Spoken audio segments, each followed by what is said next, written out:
as well as today's video. And if you would like to see more videos like this, then don't forget to leave this video a big thumbs up.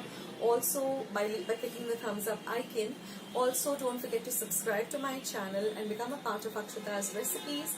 Once you have subscribed, there is a small little bell icon that will pop up, so just click on that. That way, whenever I put up a new recipe or a new video, you get a message for the same. So on that note, I'll say bye and I'll catch you in my next video sooner than you think. This is Akshita saying bye, take care, stay healthy, stay fit, be kind and loving to one another. So till we meet again, bye.